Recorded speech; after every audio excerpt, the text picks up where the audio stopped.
Thank you, Mr. Toastmaster. Has anyone here thought about being an organ donor and giving parts of your body for after death, of course? To someone? Has anyone registered as an organ donor, either through the DMV or through a registrant? Has anyone here talked to their family about their wishes to be an organ donor and discuss it? Today I am going to talk to you about 3 cardinal principles that make up the law on organ transplantation in this country. And in the process, hope to persuade those of you who may not have thought about donating to consider it, and consider going to one of the places that you can donate, which I've got up here. In addition to the DMV, there's Donate Life California. DonateLife.net is the national way you can just go to the internet and donate. It's very simple. The 3 cardinal principles of the Uniform Anatomical Gift Act that was written in 1968 and adopted in all states in 3 years, and is still the law of the land about organ donation and transplantation, are autonomy, altruism, and trust. I am convinced that this law would not have worked so well, the whole system would not have worked so well if we didn't have these 3 crucial cardinal principles. Now, autonomy has to do with the fact that we as individuals have total control and authority to what happens to us after death. Now, this wasn't always true. In fact, it's only about 60 years old. Prior to that, the next of kin controlled what happened to our dead body. And the reason was it came through English law, and then it was codified here in state law. The point was that the next of kin were concerned about funerals and cemeteries and maybe other new ways of dealing with the dead body, like cremation. But when it became possible to use tissues and organs for other purposes, that became something we rethought. The second principle of the Uniform Anatomical Gift Act is altruism. The point is that this is a gift. We're not getting paid for this. There's no transaction for this. Our estate is not getting any reward. The idea is simply that we want to see, as we go out from this planet, I know it's all an example of relativity, we're probably in another state.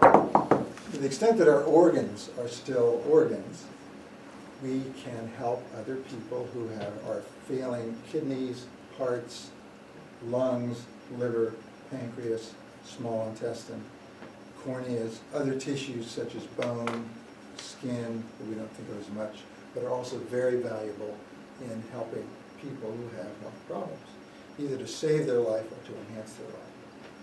So this is an altruistic endeavor. There are some other countries where you're an organ donor unless you say you're not. And that's a subject for another discussion. But that's not a very altruistic idea. And when you think about the number of laws in this country, how many of them are based on altruism, as this one is?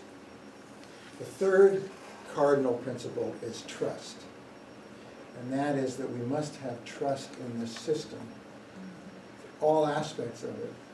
Otherwise, it'll just collapse on itself. When Christian Bernard did the first heart transplant in December of '67, as much as it was hailed as a technological breakthrough and a new world of possibilities, which it was, there were also people who were concerned that maybe there might be a dark side to this. Maybe organs might be taken from people who weren't really dead, and how do you decide all that? And this was expressed in some humorous ways. For example, there was a bumper sticker at the time which said, "Drive slowly, Dr. Bernard, if you're watching." And there was a cartoon that showed a big sign on a patient's bed with somebody reclining, lying asleep, which said, "Patient asleep, not an organ donor." And the concern was that people might give up prematurely. Particularly, this concern has been manifest in our underserved population. So African Americans typically do not donate at the same rate. And if you ask people, although it may be irrational because this has not happened over the 50 years, they are concerned that maybe someone might just give up on my aunt or myself if I'm an African American for that white person down in the next hall. Fortunately, this has not happened because we've stuck with these three cardinal principles. Now, we have a modern registry. From the beginning, the idea was that a donor card or a simple mechanism would show that we wanted to donate. But now the registries are much more sophisticated. And in this country, 55% of adults are registered organ donors, 140 million. Now we want to take that higher because even though 32,000 people received heart transplants last year, we had 117,000 on the waiting list. So we still have a lot to do. There's a lot to do organizationally to make the system better, a subject of another talk. But let's not change the law. Let's not compromise these three cardinal ethical principles. And let's, when you go home today, think about this. Do I want to help others? Maybe I want to talk to my family about it. And maybe I want to go to one of these sites and sign up. If you want to learn a little bit more about it, my funnel for today is to promote my website, drsquashwithme.com. There's an article on the back. There's the sample, the one that Blair and I have written on the subject if you want to dig deeper into the academic relativity of all this.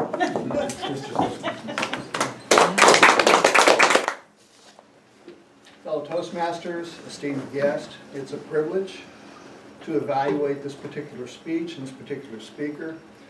This project is the persuasive speech. And there were two things that Fred was supposed to accomplish with this: familiarize himself with persuasive techniques and then deliver a persuasive speech. And he was successful in doing that. He asked me to look at two areas where he hoped to persuade the audience. And he told you what those areas were. He wanted to present the three principles that underlied the law. And then he wanted to convince people that they should consider being organ donors if they're not. I think he was extremely successful with the second, and he succeeded with the first, and there's one area for improvement that I think that he could focus on, and that's in that principle of altruism. So he presented the idea as altruism as a gift, but I think he could have helped to persuade us more that that's more appropriate than the alternative, and there are really a few alternatives. One's coercion. You will be organ donors. The second is coercion, but you can opt out. You are organ donors unless you tell me you're not organ donors. But the thing that some people have offered as an alternative is the idea to provide incentives to people. So Arnie gets a gold star and his name in lights because he's making this gift. And now that prominent recognition serves as an incentive. Or Jack gets $100 when he signs up. Certainly that gift is worth well more than the $100 it would take for people to sign up. So I think in that area, there's a little more persuasion that you could possibly do. I really love the fact, though, that you had this tremendous audience awareness and clarity, and you went to the point. You were passionate, but very much in control as you spoke. So all of those factors that go into making a good speech from a mechanical point of view were there. Now, speaking of relativity and ancient Greeks, the Greeks taught us there's three things to consider in persuasion: the ethos, the pathos, and the logos. The logos is the logic of the message, and the logic was there, and I've recommended one area where you can improve it. Another area where I think there could be improvement is, even though we know your credentials, give us your credentials. Because ethos is what we think of you as a speaker and whether you have moral authority. And you have that. Tell us about it. Finally, the logos is a disposition, the pathos is a disposition of the audience. And I think that for this particular audience, your speech was well crafted. But you have a larger audience that I think you want to reach. And so I would think about that audience, and I would focus especially on those people that you can persuade. So on one side, you have the committed organ donors like me. On another side, you have people who, for whatever reason, are never going to be an organ donor. But somewhere in the middle are people who can be persuaded to move over into that organ donor category. Terrific speech, persuasive. I love the message. Thank you so much.